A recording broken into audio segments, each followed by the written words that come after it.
ಪ್ರೀತಿಯ ದ್ವಿತೀಯ PUC ವಿದ್ಯಾರ್ಥಿಗಳೇ, ಎಲ್ಲರಿಗೂ ಕೂಡ ಮತ್ತೊಮ್ಮೆ ನನ್ನ ಯೂಟ್ಯೂಬ್ ಚಾನೆಲ್ಗೆ ಸ್ವಾಗತವನ್ನು ಕೋರುತ್ತಿದ್ದೇನೆ. ಎಲ್ಲರಿಗೂ ಕೂಡ ಬೆಳಗಿನ ಶುಭೋದಯಗಳು. ಕರ್ನಾಟಕ ಶಾಲಾ ಪರೀಕ್ಷೆ ಮತ್ತು ಮೌಲ್ಯ ನಿರ್ಣಯ ಮಂಡಳಿ 6ನೇ ಅಡ್ಡ ರಸ್ತೆ, ಮಲ್ಲೇಶ್ವರಂ, ಬೆಂಗಳೂರು. ಒಂದು ನೋಟಿಫಿಕೇಷನ್ ಇದೆ 16/5/2025. ನಿನ್ನೆ ಬಂದಂತಹ ನೋಟಿಫಿಕೇಷನ್. ಏನು ಈ ನೋಟಿಫಿಕೇಷನ್ ಅಂದರೆ ಎಕ್ಸಾಮ್ 3 ಬಗ್ಗೆ ಆಗಿರುತ್ತೆ. ಈಗ PUC ಎಕ್ಸಾಮ್ 1 ಕಂಪ್ಲೀಟ್ ಆಯಿತು ಮಾರ್ಚಲ್ಲಿ, PUC 2 ಕೂಡ ಏಪ್ರಿಲ್ ತಿಂಗಳಲ್ಲಿ ಕಂಪ್ಲೀಟ್ ಆಯಿತು. ಈಗ ಜೂನ್ ತಿಂಗಳಲ್ಲಿ ಇರುವಂಥ ಎಕ್ಸಾಮ್ 3 ಪರೀಕ್ಷೆ 3 ಆಯಿತಾ, ವಾರ್ಷಿಕ ಪರೀಕ್ಷೆ 3 ಆ್ಯನ್ಯುವಲ್ ಎಕ್ಸಾಮ್ 3 2025ನೇ ಸಾಲಿನಲ್ಲಿ ನಡೆಯಲಿರುವ ದ್ವಿತೀಯ PUCಯ ಪರೀಕ್ಷೆ 3ಕ್ಕೆ ಪುನರಾವರ್ತಿತ ವಿದ್ಯಾರ್ಥಿಗಳು ಹಾಗೂ ಪುನರಾವರ್ತಿತ ಅಂದರೆ ಅರ್ಥ ಆಗುತ್ತಲ್ವಾ?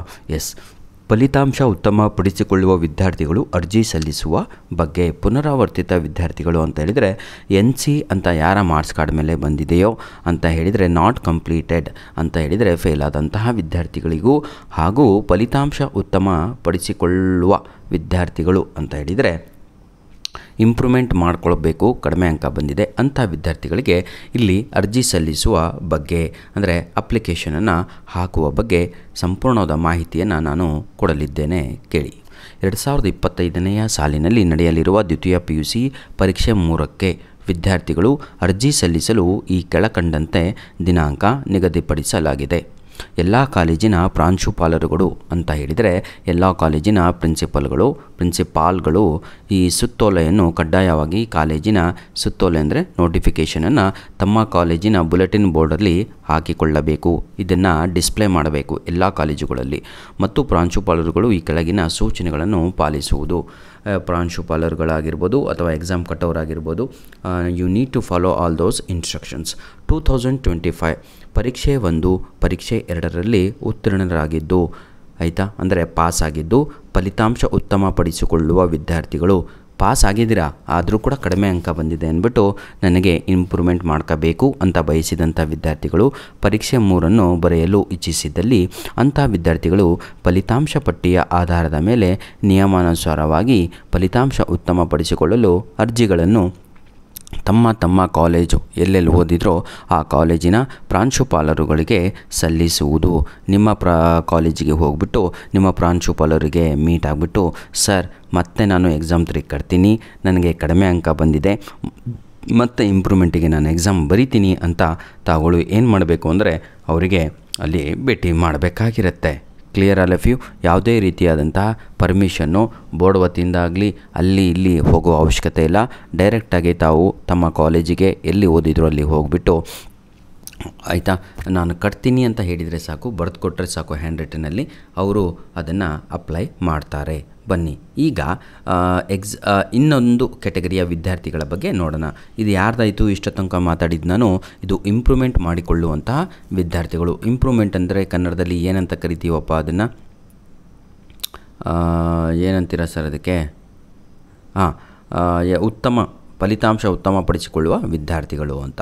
ಈಗ ಸೆಕೆಂಡ್ ಕೆಟಗರಿ ಯಾರು ಅಂತ ಹೇಳಿದರೆ ಫೇಲ್ ಆದಂಥ ವಿದ್ಯಾರ್ಥಿಗಳು ಅಂತ ಹೇಳಿದರೆ ಕಡಿಮೆ ಅಂಕ ಪಡೆದಂಥ ವಿದ್ಯಾರ್ಥಿಗಳು. ನೋಡಿ, 2025ರ ದ್ವಿತೀಯ PUC ಪರೀಕ್ಷೆ 2ರಲ್ಲಿ ಅನುತ್ತೀರ್ಣರಾದ ಅಂದರೆ ನಾಟ್ ಕಂಪ್ಲೀಟೆಡ್, ಅನುತ್ತೀರ್ಣರಾದ ಅಂತ ಹೇಳಿದರೆ ಫೇಲ್ ಆದಂಥ ವಿದ್ಯಾರ್ಥಿಗಳಿಗೆ ಮಂಡಳಿಯಿಂದ ನೀಡಲಾಗುವ ಫಲಿತಾಂಶ ಪಟ್ಟಿಯ ಅಂತ ಹೇಳಿದರೆ ಆ ರಿಸಲ್ಟ್ ಶೀಟ್ ಏನು ತಗೊಂಡಿರ್ತಿರಲ್ವ ಅಷ್ಟೇ ಸಾಕು. ಆಧಾರದ ಮೇಲೆ ಪರೀಕ್ಷೆ 3ಕ್ಕೆ ನೋಂದಾಯಿಸಿಕೊಂಡು ಮಂಡಳಿಯ PUC ಬೋರ್ಡ್, ಆಯಿತಾ, ಪೋರ್ಟಲ್ನಲ್ಲಿ ಎಕ್ಸಾಮ್ 3ಗೆ ಲಾಗಿನ್ನಲ್ಲಿ ವಿದ್ಯಾರ್ಥಿಗಳ ಮಾಹಿತಿಯನ್ನು ಸಂಬಂಧಪಟ್ಟ ಕಾಲೇಜಿನ ಪ್ರಾಂಶುಪಾಲರು ಇಂದೀಕರಿಸುವುದು. ಸದರಿ ವಿದ್ಯಾರ್ಥಿಗಳಿಂದ ಯಾವುದೇ ಶುಲ್ಕವನ್ನು ಪಡೆಯುವಂತಿಲ್ಲ. ಯಾರೆಲ್ಲ ಫೇಲ್ ಆಗಿದ್ದೀರೋ, ಯಾರೆಲ್ಲ ಕಡಿಮೆ ಅಂಕ ತೆಗೆದುಕೊಂಡು ನಾಟ್ ಎಲಿಜಿಬಲ್ ಆಗಿದ್ದೀರೋ, ನಾಟ್ ಕಂಪ್ಲೀಟೆಡ್ ಆಗಿದೆಯೋ ಅಂಥ ವಿದ್ಯಾರ್ಥಿಗಳು ಏನೂ ದುಡ್ಡು ಕಟ್ಟುವ ಅವಶ್ಯಕತೆ ಇರುವುದಿಲ್ಲ. ಇದು ಕೇವಲ ಯಾರಿಗೆ ದುಡ್ಡು ಕಟ್ಟಬೇಕಾಗತ್ತೆ, ಯಾರು ದುಡ್ಡು ಕಟ್ಟಬೇಕಾಗತ್ತೆ? ಇಂಪ್ರೂವ್ಮೆಂಟ್ ಅಂತ ಎಕ್ಸಾಮ್ ಬರೀತಾರಲ್ವ ಅಂಥ ವಿದ್ಯಾರ್ಥಿಗಳು ದುಡ್ಡನ್ನು ಕಟ್ಟಬೇಕಾಗತ್ತೆ. ಈಗ 2 ವಿದ್ಯಾರ್ಥಿಗಳು ಆಯಿತು. ಈಗ 3ನೇ ಕೆಟಗರಿಯನ್ನು ನೋಡೋಣ. ಪರೀಕ್ಷೆ 1ಕ್ಕೆ ನೋಂದಾಯಿಸಿಕೊಂಡು ಪರೀಕ್ಷೆ ಬರೆಯದೇ ಇರುವ ವಿದ್ಯಾರ್ಥಿಗಳು ಅಂತ ಹೇಳಿದರೆ ಎಕ್ಸಾಮ್ 1 ಕಟ್ಟಿದ್ರಿ, ಯಾವುದೋ ಅನಾರೋಗ್ಯದಿಂದ ಅಥವಾ ಏನೋ ಫಂಕ್ಷನಿಂದ ಅಥವಾ ಮ್ಯಾರೇಜಿಂದ ಅಥವಾ ಏನೋ ಒಂದು ಎಡವಟ್ಟಿನಿಂದ ಎಕ್ಸಾಮ್ 1 ಕೂಡ ಬರೀಲಿಲ್ಲ, 2 ಬರೀಲಿಲ್ಲ ಅಂತಹ ವಿದ್ಯಾರ್ಥಿಗಳು, ಆದರೆ ಅಮೌಂಟನ್ನು ಕಟ್ಟಿದ್ರಿ ಅಂಥ ವಿದ್ಯಾರ್ಥಿಗಳು ಡೈರೆಕ್ಟಾಗಿ ತಾವುಗಳು ಈಗೇನು ಮಾಡ್ಬೋದು ಅಂತ ಹೇಳಿದರೆ ಎಕ್ಸಾಮ್ 3 ಆಯಿತಾ ಬರೆಯಬಹುದಾಗಿದೆ. ತಾವು ತಮ್ಮ ಪ್ರಾಂಶುಪಾಲರಿಗೆ ಮೀಟ್ ಮಾಡಬೇಕಾಗಿರುತ್ತೆ. ಧನ್ಯವಾದಗಳು. Clear all of you my dear children. ಸಂಪೂರ್ಣವಾದ ಮಾಹಿತಿಯನ್ನು ಇಲ್ಲಿ ನಿಮಗೆ ನಾನು ನೀಡ್ತಾ ಇದ್ದೇನೆ, ಯಾಕಂದರೆ ಸರ್ಕ್ಯುಲರ್ ಪೂರ್ತಿ ಓದ್ಕೊಂಡ್ರೆ ನಿಮಗೆ ಗೊತ್ತಾಗುತ್ತೆ. ಈಗ ಏನಂತೀರಾ ನೋಡಿ, ಮೌಲ್ಯಮಾಪನ ಮತ್ತು ಮರು ಎಣಿಕೆ ಅರ್ಜಿ ಸಲ್ಲಿಸಿದ ವಿದ್ಯಾರ್ಥಿಗಳು ಫಲಿತಾಂಶ ಕಾಯ್ದೆ ಅವಶ್ಯಕತೆ ಇರುವುದಿಲ್ಲ.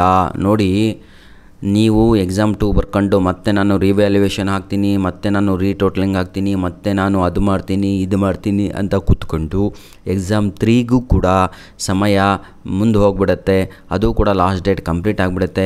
ದಯವಿಟ್ಟು ಯಾರಿಗೆಲ್ಲ ಡೌಟ್ ಇದೆಯೋ, ಕಡಿಮೆ ಅಂಕ ಬಂದಿದೆ ಅಂಥ ವಿದ್ಯಾರ್ಥಿಗಳು ಕೂಡ ಎಕ್ಸಾಮ್ 3ಗೆ ಅಡ್ಮಿಷನ್ನ ಮಾಡಿಕೊಳ್ಳಿ, ಎಕ್ಸಾಮ್ 3ಯನ್ನು ಕಟ್ಟಿಕೊಳ್ಳಿ ಅಂತ ಕ್ಲಿಯರಾಗಿ PUC ಬೋರ್ಡ್ ಹೇಳ್ತಾ ಇದೆ. ಏನು ಹೇಳ್ತಾ ಇದೆ? Those who are applying for retotalling, those who are applying for ಏನಂತೀರಾ scanned copy also, you should not wait for any other things, you should not wait for script, directly you can move to exam 3 ಆಯಿತಾ.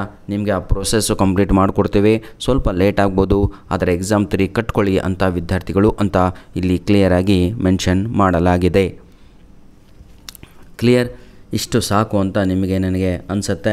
ಇದು circular ಬಹಳ ದೊಡ್ಡಕ್ಕಿದೆ sir. 6 ನಿಮಿಷಗಳ ಕಾಲ ನೀವು ನನಗೆ ಕೊಟ್ಟಿದ್ದಕ್ಕಾಗಿ ಧನ್ಯವಾದಗಳು. God bless you all the best.